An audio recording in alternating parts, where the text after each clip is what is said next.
Hello friends, welcome to ADO.NET tutorial. In this video, we will see how to retrieve the row and store that in an array.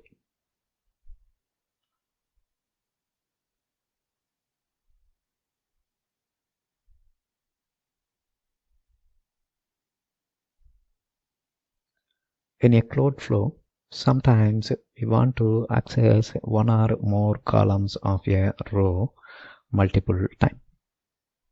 Say for example, we usually open the connection, right? Open the connection, then we will execute the query and read the content. So let's say this is one part of code flow, and in various other different portion, let's say this is kind of snippet 1, and there will be code flow at different places. You want to use those values. So you no need to, or if you run the specific piece of code, say for example, again opening the connection, executing the same query and reading the content from reader, it will be a time consuming operation. Why? Because reader is a big object and it may contain multiple rows, and if you know that you want to read a specific set of rows, then you can copy those to the array. So specifically, when you want to read specific row multiple times, you no need to execute the query and iterate through the data reader. So very first time you iterate through the data reader and copy the content to an array, and in later point in time you can use the array to fetch the value. So that's what here we are stating. In that situation in the sense, sometimes we may want to access one or more column of row multiple time. In that situation, we can copy the rows of a data reader into an array. So here we are executing and reader is there. We are iterating through the read method, right?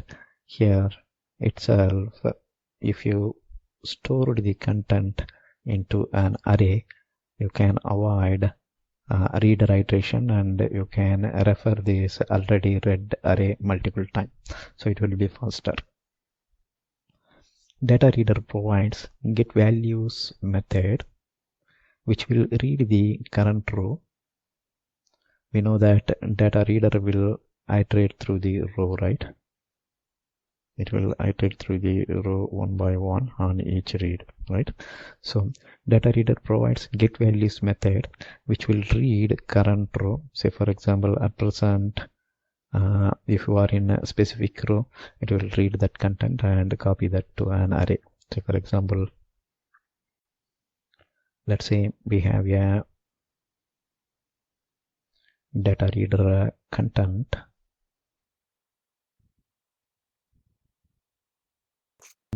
When you are making use of the read method, it will iterate through the records, and when you make a call to get values, so let's state that this is the current row, right? Current row contains 4 cells, and when you make a call to get values, the get values method will copy the content into an separate array with 4 cells in it. These are all not index number, we are just stating that the values. So the values will be copied with index 0, 1, 2, 3. Right? Now we have the content in array. So later point in time, if you want to read, you no need to iterate through this, and you can read that a specific row which can be referred multiple time in your source code, right? So you can have the global array or array with a wider scope so that you can read the content multiple time. Once data is copied, we can fetch the values multiple times from the array because we know the content and we can read it from this array multiple times. The performance is better compared to reading the value from DataReader, as it represents a complete table. Here you can see it's a complete table, and we know that the specific row may be needed multiple times in our application. So that's why we copied it into an array, so that various other part of the application can make use of this array and read the content. So this will be useful for a table that will not undergo change many times. Say for example, in some cases in a DB table, people will store the application settings, and the application settings will be loaded when application loads and then referred many times in the various part of the application. So that flow is a good example here. So you will say for example, in our application settings, you will read a row for foreground, background as well as font color, and you read that content and store that in an array.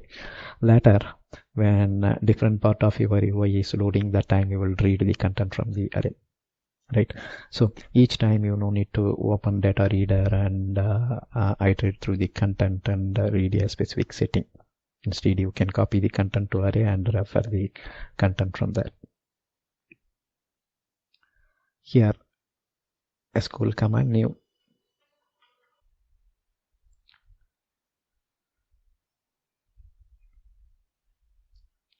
So here from the command object, we are making call to execute reader, and this will return the reader object. From the reader object, we are getting the first name and job level. So all this stuff we already saw, and using get ordinal, we know the ordinal position. Then reader dot field count, and this will give us the column count. Maybe this we are seeing for the first time. The field count will tell how many fields are there in the retrieved result. Here in this case, since we are taking two fields, first name and job level, the field count will return 2. So now we know the column count. This will be useful to form the or declare the array. While reader.read equal to true, object of column values equal to new object of column count. So whatever we read here, that is used to form the array of object. Next, reader dot get values, and we pass the array, right? The method here is get value, and we are calling it from the reader. What we are passing is the column value. So what happens from current row at present, if we are here, this will copy the content to the array.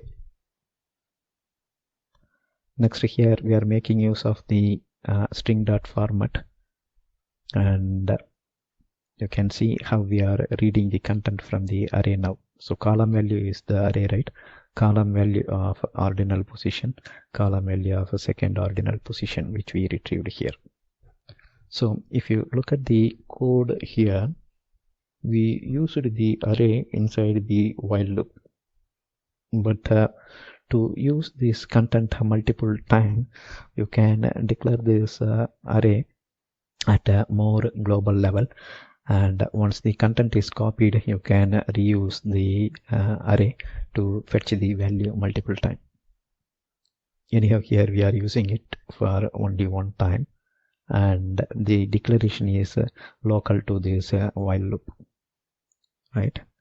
But if it is in much global level, or if there is a separate class object to hold the settings or common data, then you may be reading that and copying that to the array, and the array is declared at a global level or at some utility class level, right? Later you can refer the read content multiple times like this. Now let's go to the demo. Alright, now we will go back to the design and we will implement row in array method.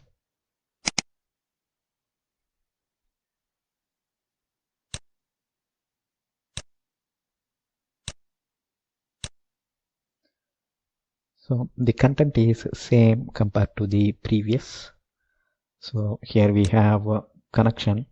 Previously we used the using statement, right? This time we just avoided it, and here is SQL connection and SQL command. We are opening the connection and getting the reader object to have the content of this query result. And then we get a ordinal position of a first name and last name, and we have the field count. And inside the reader iteration, we create the array, object array, right? And field count, we already retrieved it using the reader.field count.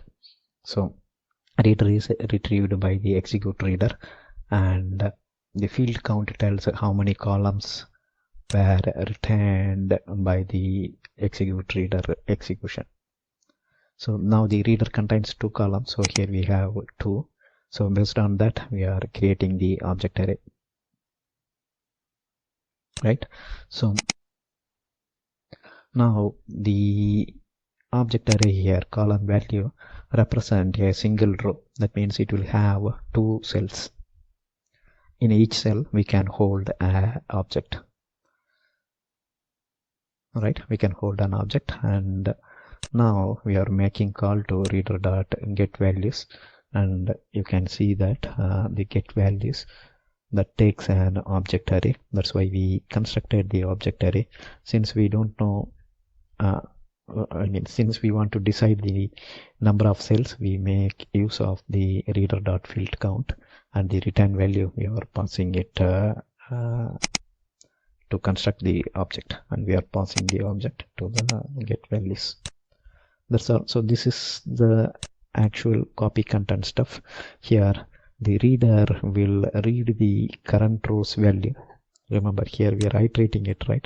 So it will point at a specific row, and whatever row it is pointing, it will copy the content of that row to this object array.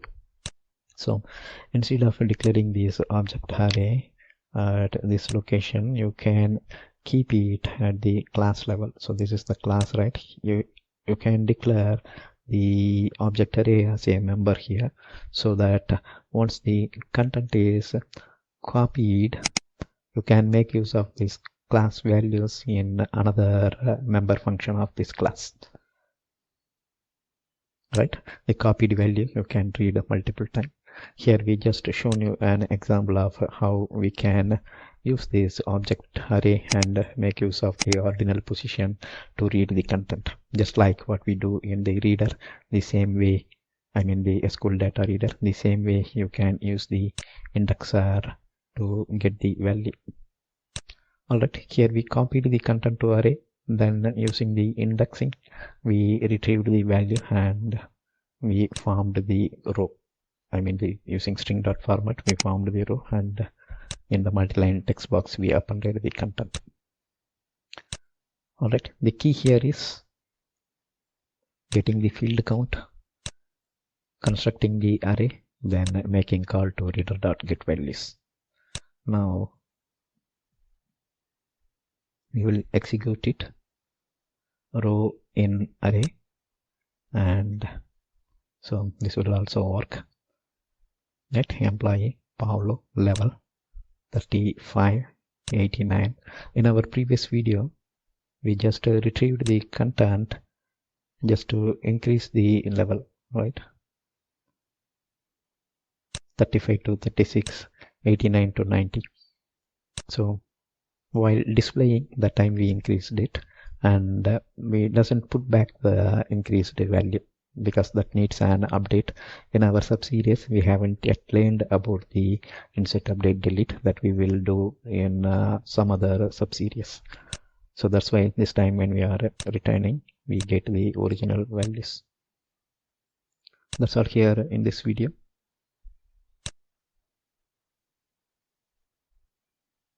Thank you for watching.